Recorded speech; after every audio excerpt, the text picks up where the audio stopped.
NEET परीक्षा को लेकर बवाल गुरुवार को थोड़ा सा नर्म हुआ। कोर्ट के आदेश के बाद अब 1563 छात्रों को दोबारा परीक्षा देनी होगी, लेकिन इस बीच नीट एग्जाम में धांधली का गुजरात कनेक्शन सामने आया। नीट की परीक्षा पर आर पार की जंग देश भर में जारी है।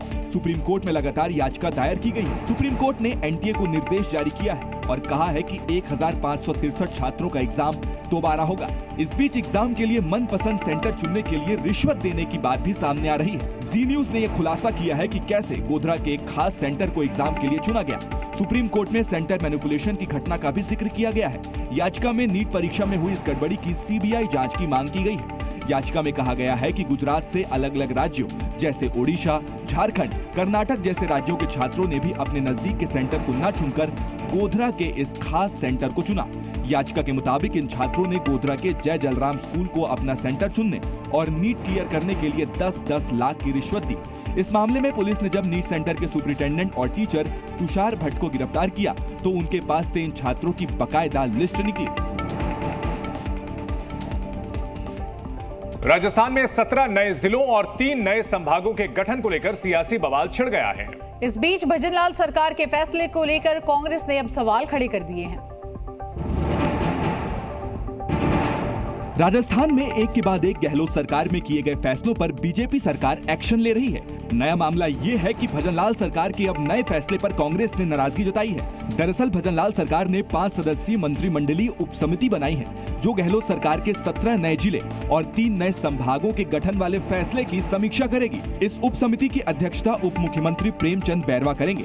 लेकिन सीएम भजनलाल के इस फैसले को लेकर पूर्व सीएम अशोक गहलोत ने सोशल मीडिया पर पोस्ट लिखा और कहा, राजस्थान की बीजेपी सरकार ने मंत्रिमंडलीय उप समिति बनाकर जिलों का रिव्यू करने का फैसला किया है। अब ये देखना होगा कि ये समिति राजस्थान की भौगोलिक परिस्थितियों और विकास के हित को देखकर फैसला लेगी या फिर राजनीतिक कारणों से पिछली सरकार के फैसले को गलत साबित करने की मंशा से काम करते हुए राजस्थान की जनता के हितों को ताक पर रखेगी। अपनी बात को आधार देने के लिए पूर्व सीएम गहलोत ने मध्य प्रदेश के 55 और छत्तीसगढ़ के 33 जिलों का हवाला दिया। और देखिए, देश की राजधानी दिल्ली समेत लखनऊ में नकली खाद और नकली कीटनाशक बनाने वाली फैक्ट्री का भंडाफोड़ हुआ है। छापेमारी करने वाली टीम को यहां से भारी मात्रा में मिलावटी सामान भी मिला है। नकली पैकेट, नकली पाउडर, नकली खाद और नकली कीटनाशक। किसानों की मेहनत को ये नकली खाद बेकार करती, उससे पहले ही ये पुलिस टीम के हत्थे चढ़ गई। पहला मामला दिल्ली का है, जहां नकली कीटनाशक की पूरी फैक्ट्री का भंडाफोड़ हुआ है। अवैध पेस्टिसाइड्स की फैक्ट्री से टीम को रेत और चूना पाउडर के साथ साथ कई कंपनियों के पैकेट भी मिले हैं। जी न्यूज के कैमरे में इस रेड की एक्सक्लूसिव तस्वीरें कैद हुई हैं। तो ये सारा का सारा सब नकली है, सब चौक पाउडर है या डस्ट है। ऐसा का ऐसा ये लोग ब्रांडेड कंपनीज के रैपर में भर के और बेच देंगे ये लोग। दिल्ली से 500 किलोमीटर दूर यूपी की राजधानी लखनऊ में एसटीएफ को ऐसी ही एक और सफलता मिली। गुरुवार को यहां एसटीएफ ने नकली खाद बनाने की फैक्ट्री का खुलासा किया। न सिर्फ यहां कच्चा माल बरामद हुआ, बल्कि खाद बनाने की पूरी मशीनरी भी मिली है। दिल्ली और लखनऊ में पकड़ी गई दोनों ही फैक्ट्रियों में भारी मात्रा में नकली माल तैयार भी कर लिया गया था और न जाने कितना ही माल सप्लाई कर दिया गया होगा।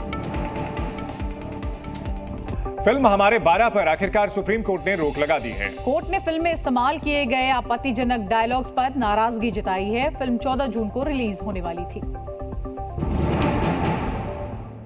ट्रेलर रिलीज होने के साथ ही फिल्म हम दो हमारे 12 विवादों में घिर गई थी। फिल्म की खराब भाषा को लेकर खुद देश की सबसे बड़ी अदालत ने नाराजगी जताई है। कोर्ट ने फिल्म की स्क्रीनिंग पर रोक लगा दी है। फैसले को लेकर कोर्ट ने कहा कि फिल्म के ट्रेलर में ही डायलॉग आपत्तिजनक है।